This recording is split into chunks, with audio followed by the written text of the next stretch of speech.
नमस्कार मित्रों, इल्विन क्लासेस के यूट्यूब प्लेटफॉर्म पे आपका बहुत बहुत स्वागत है। मेरा नाम विवेक है। अभी सरकार के द्वारा 156 दवाइयों पर प्रतिबंध लगा दिया गया है। क्यों प्रतिबंध लगाया गया है, इसके तह को हम जानेंगे और वो कौन कौन सी दवाइयां हैं जिन पर प्रतिबंध लगाया गया है। क्या इसके पहले भी जो इस प्रकार की दवाइयां हैं उन पर प्रतिबंध लगाया गया था या यह भारत में पहली दफा हो रहा है। आइए वीडियो को प्रारंभ करने के पहले हम टाइटल को समझते हैं कि सरकार ने लगाया 156 दवाइयों पर रोक, आम जनजीवन पर इसका क्या असर होगा, कौन कौन सी ऐसी दवाइयां हैं, 156 दवाइयां हैं तो वह लोग खाते होंगे, अगर बंद हो जाएगी तो उनके जीवन पर क्या असर पड़ेगा। इस प्रकार के जो मामले हैं उस पर आइए हम बात कर लेते हैं।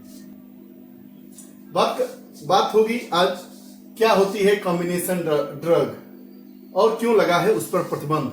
जो हमारी चर्चा के बिंदु होंगे उसमें खबर क्या है, चर्चा में क्यों है, क्या है एफडीसी, किन एफडीसी पर लगा है प्रतिबंध, क्या होगा प्रतिबंधन एफडीसी के सेवन पर, सरकार ने क्यों की कार्रवाई। अब आइए एक एक कर सभी मामलों को चर्चा में क्यों है आइए इस पर बात करते हैं। 156 एफडीसी का फुल फॉर्म होता है fixed dose combination. Fixed dose combination वाली जो 156 दवाइयां हैं उन पर प्रतिबंध लगा दिया गया है। उसमें एक बहुत सर्दी जुकाम की दवा थी चेस्ट एंड कोल्ड, उस पर भी प्रतिबंध लगाया गया है। फोरासेट जैसी लोकप्रिय दवाएं भी इसमें शामिल हैं।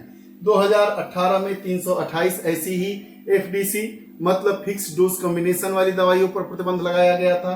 2014 से अब तक कुल 499 एफडीसी पर प्रतिबंध लगा दिया गया है। फिक्स डोज कॉम्बिनेशन वाली दवाइयों पर प्रतिबंध लगा दिया गया है और वर्तमान में अभी सरकार ने 2-4 दिन पहले 156 एफडीसी फिक्स डोज कॉम्बिनेशन वाली दवाइयों पर प्रतिबंध लगा दिया। उसमें लोकप्रिय दवाएं जो चेस्ट एंड कोल्ड थी, फोरासेट थी, वैसी तमाम दवाइयां हैं जिन पर प्रतिबंध लगा दिया गया है। क्या होती है fixed dose combination drugs. Fixed dose combination drugs क्या दवा होती है? दवाएं जिनमें एक ही खुराक में 2 या अधिक सक्रिय तत्व होते हैं। अब समझिए फिक्स्ड डोज कॉम्बिनेशन ड्रग्स क्या होती है।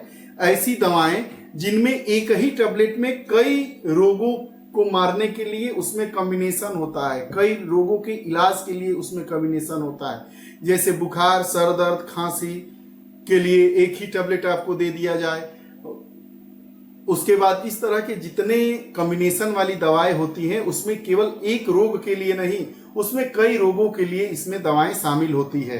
अब इस पर रोक लगाने के पीछे का क्या उद्देश्य है? रोक लगाने के पीछे का उद्देश्य यह है कि अगर आपको केवल बुखार है और कॉम्बिनेशन ड्रग्स ले रहे हैं, आप फिक्स कॉम्बिनेशन ड्रग्स ले रहे हैं, तो उससे क्या होगा? उससे यह होगा कि जिस रोग के लिए आपको दवा की जरूरत नहीं है वो भी कॉम्बिनेशन आपके शरीर में जा रहा है और वह कहीं ना कहीं से आपको के शरीर को नुकसान पहुंचाएगा। तो वही बता रहा है कि इन दवाओं का उद्देश्य कई चिकित्सा समस्याओं का एक साथ समाधान करना होता है। ऐसी दवाएं का उपयोग कहाँ किया जाता है? टीबी और मधुमेह में दीर्घकालीन बीमारियों में लाभदायक होता है, जहां नियमित रूप में विभिन्न दवाओं का सेवन आवश्यक होता है। एफडीसी गोलियों की संख्या कम कर देते हैं, जहां नियमित रूप से कई दवाओं को खाना जरूरी होता है कि लंबे समय तक खाना जरूरी होता है। इसलिए फिक्स डोज कॉम्बिनेशन ड्रग्स का इस्तेमाल किया जाता है। जैसे टीबी हो गया, मधुमेह हो गया, इसमें क्या एक ही टैबलेट रहेगा, उसमें कई बीमारियों के लिए उसका कॉम्बिनेशन रहेगा, उसमें सप्लीमेंट मिलाया जाएगा जिससे दवा बनेगी और वो उस रोग के लिए आपको सुरक्षित कर दे, मतलब रोग को ठीक कर दे। तो फिक्स ड्रग कॉम्बिनेशन वाली जो दवाएं होती हैं। अब ऐसी ही एक दवा है चेस्टान कोल्ड। चेस्टान कोल्ड एक ही पिल कैप्सूल 60 केमिकल कंपाउंड्स होता है। एलर्जी के लक्षण लाभदायक होते हैं।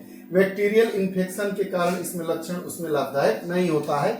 मतलब जो चेस्टान कोल्ड है एक ही दवा है, एक ही कैप्सूल है, 60 है, केमिकल कंपाउंड है, एलर्जी के कारण यह दवा दी जाती है। इसका लक्षण तो एलर्जी वाली जो दवा है, जैसे छींक आता है, जुकाम हुआ है या वायरल फीवर हुआ है, इसमें तो चेस्टान कोल्ड काम कर देगा। लेकिन बैक्टीरियल इन्फेक्शन के मामले में अगर हम चेस्टान कोल्ड को खाते हैं तो वह लाभदायक नहीं होगा। ऐसी ही तमाम दवाइयां हैं जो एफडीसी फिक्स ड्रग कॉम्बिनेशन के आधार पर काम करती है, तो उनको रोक दिया गया है। फिक्स डोज कॉम्बिनेशन ड्रग्स नहीं, फिक्स डोज कॉम्बिनेशन ड्रग्स इसको कहते हैं।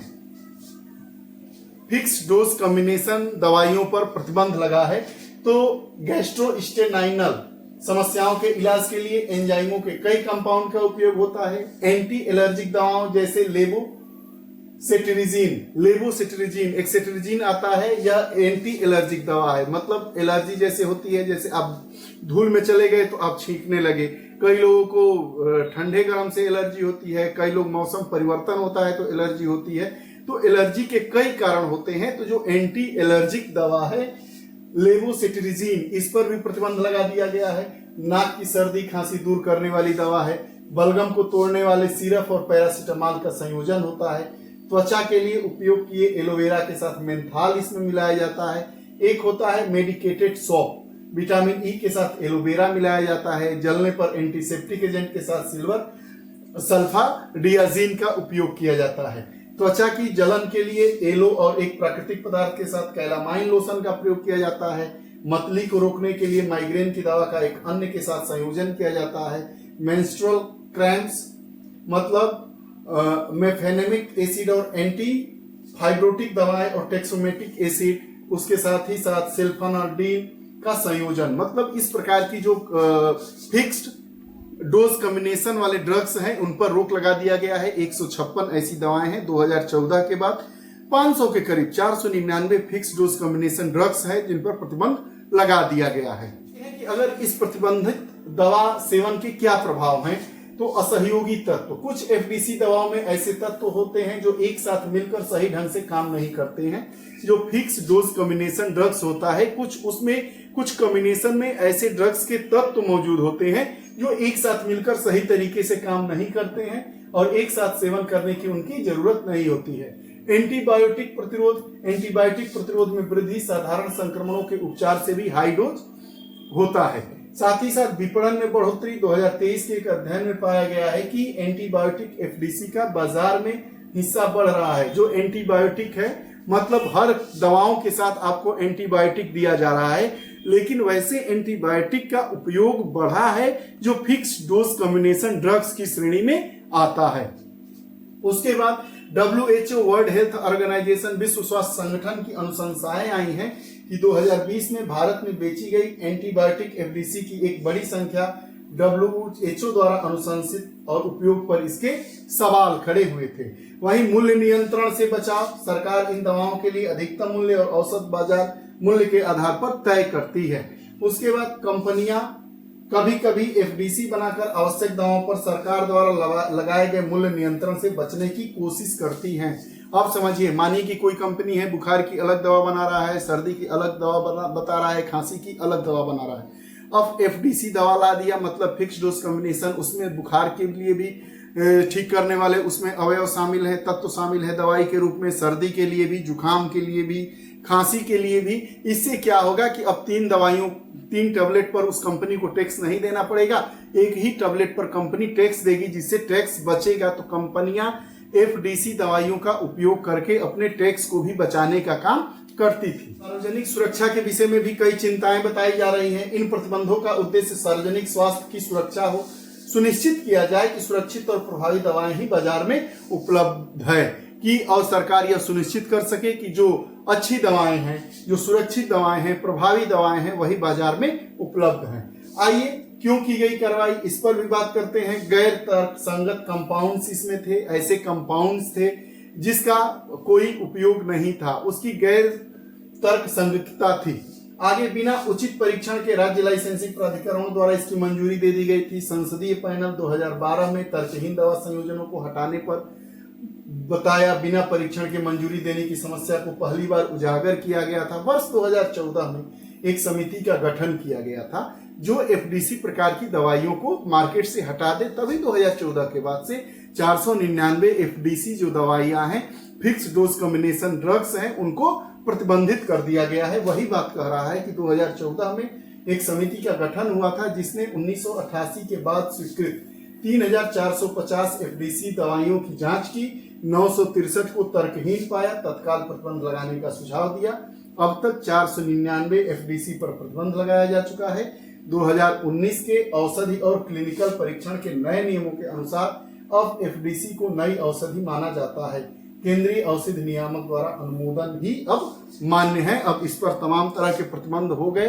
इन जो दवाइयां हैं, जो गलत हम लोग दवा खा ले रहे हैं, जिसकी जरूरत नहीं है, उस रोग को भी ठीक करने के लिए हम एफडीसी जो फिक्स डोज कम्युनिकेशन ड्रग्स होता है उसके माध्यम से खा ले रहे हैं, जिससे हमारे शरीर की रोग प्रतिरोधक क्षमता और जो जरूरत नहीं है वो भी हमारे शरीर में इंजेक्ट हो जा रहा है। इसी को ध्यानगत रखते हुए यह सरकार के द्वारा ऐसा कदम उठाया गया है।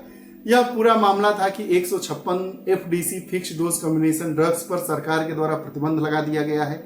हमने इस पूरे वीडियो सेशन में यह भी जाना कि यह जो एफडीसी दवाइयां हैं उन पर क्यों प्रतिबंध लगाया गया है, कब से प्रतिबंध लगाया गया। पिछले 10 वर्षों में अर्थात 2014 के बाद जब इस पर जांच करने के लिए तर्कहीन जो गैर संगत दवाइयां था एफडीसी, उनको हटाने के लिए जिस समिति का गठन किया गया था, उस समिति के द्वारा कितनी दवाइयों को प्रतिबंधित करने के लिए बात की गई और सरकार के द्वारा कितनी ऐसी एफडीसी ड्रग्स को प्रतिबंधित कर दिया गया। अगर ये हमारा वीडियो सेशन आपको अच्छा लगे तो कमेंट बॉक्स में जरूर बताइएगा। अगर अच्छा ना भी लगे तो यह बताइएगा कि आपको इस कक्षा में और किन किन दृष्टिकोण से किन किन अवयवों को, किन किन इसमें महत्वपूर्ण विषयों को शामिल किया जाए ताकि यह कक्षा और आपके अकॉर्डिंग और बेहतर बनाई जा सके। अगर आप हमसे नहीं जुड़े हैं, इल्विन क्लासेस चैनल से नहीं जुड़े हैं, तो कृपया चैनल से जुड़िए, बेल आइकन का बटन दबाइए ताकि जो भी वीडियोस आए उसका नोटिफिकेशन आप तक आए और आप उसका लाभ उठा सकें। बहुत बहुत धन्यवाद। नमस्कार।